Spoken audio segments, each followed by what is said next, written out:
Hey everyone, this is Haley and welcome back to my channel. So I did not release a March reading wrap up because I spent most of the month reading Throne of Glass. I wanted to create kind of a different video in regards to the series because honestly it was a little bit hard for me to get through.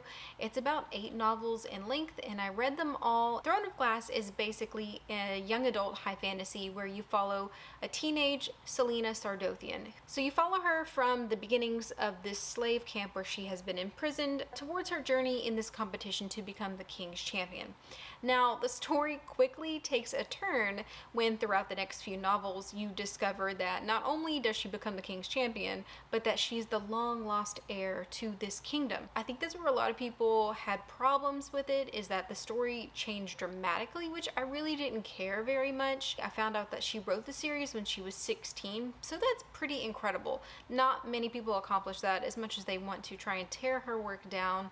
That's pretty amazing to write such an intricate high fantasy at that time. It's definitely very PG in the beginning, especially since I just had finished Court of Silver Flame, so it was a stark contrast to Cassian's relationship or Nessian's relationship, and then you go to Selena Sardothian, who is this untried or inexperienced teenager. They do have some romances throughout the novel, but it's definitely nothing compared to her recent series or her recent novels that she has published.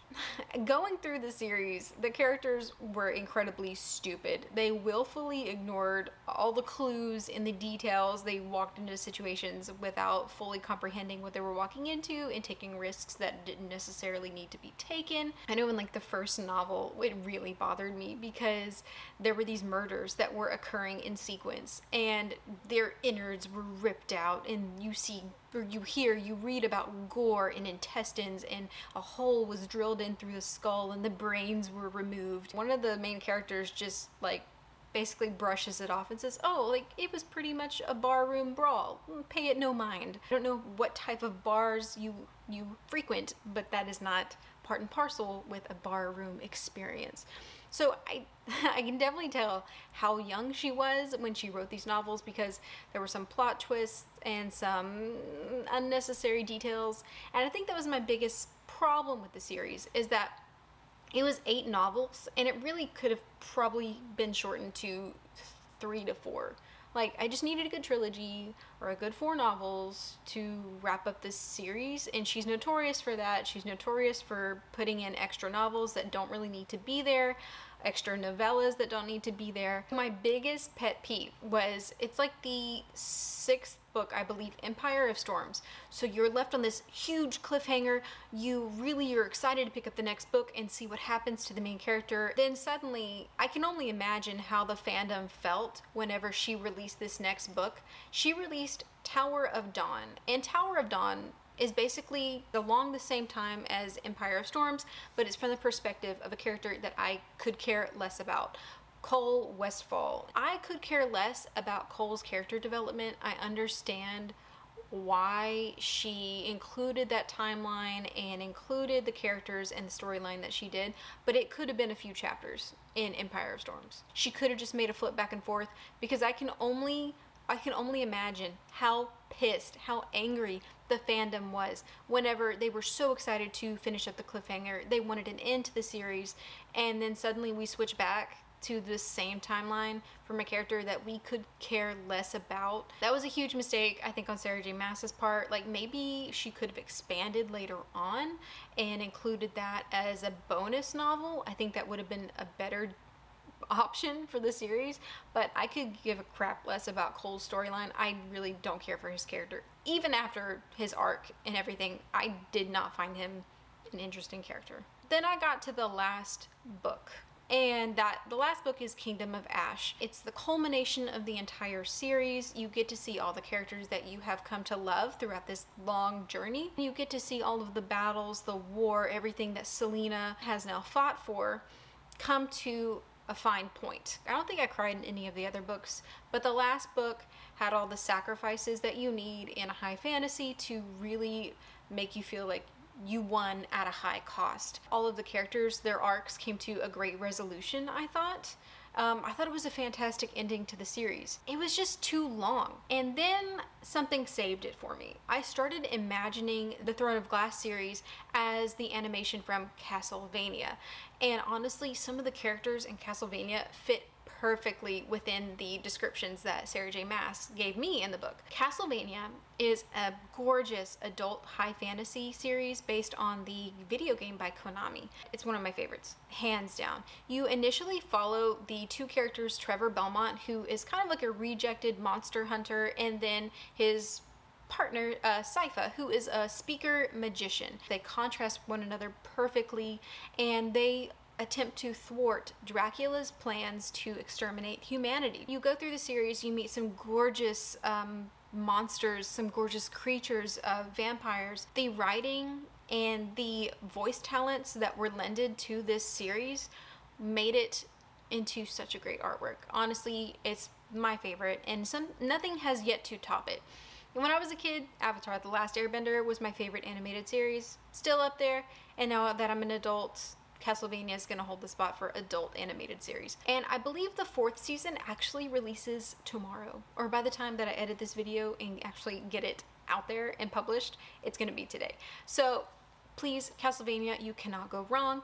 The first season is only 4 episodes because it gives you the backstory to kind of why Dracula is entering this plan of extermination. And the reasons that he has such a hatred for humanity. It really humanizes him, and it creates this deep, dark ache for the characters that you will fall in love with. I feel like it would be such an amazing decision for the animation studios and the creative writers for Castlevania to take this Throne of Glass series and actually create it into a new adult fantasy. If the writers and the animation studios for Castlevania were to actually use the extensive material that Sarah J. Maas has for Throne of Glass, it would elevate the Throne of Glass series to such an elegant, high fantasy, adult, dark series that I definitely don't feel like a live action film or series would do justice to it. It's going to be a high budget film or a high budget series regardless, but you can do so much more and so much more realistically with animation that you can do with CGI or with a live action cast, and you don't have those constraints. So I think if the animators for Castlevania were to take Throne of Glass and that project under their wings,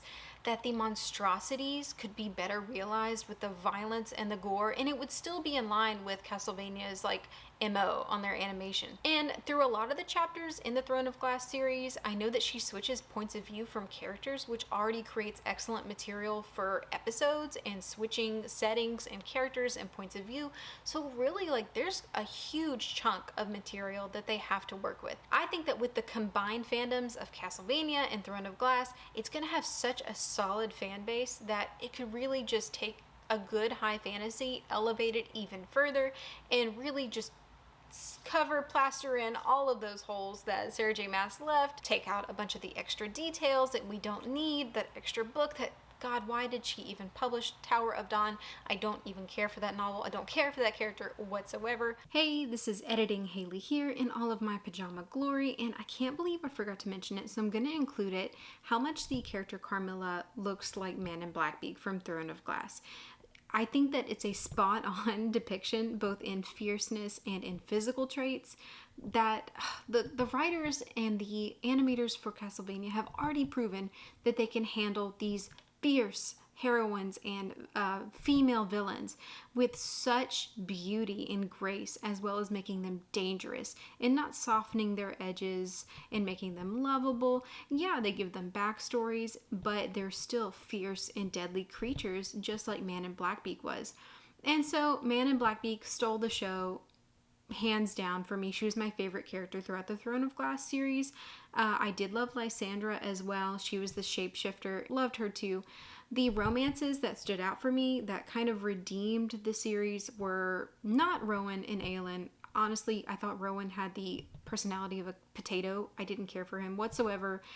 The only thing he had to offer the series, in my opinion, was his good looks, and that doesn't go very far with me. Like, the sarcasm from Dorian and then the romance between him and Manon, so good. I love them and how they ended. They didn't tie it up in pretty knots. It was just there for you to enjoy.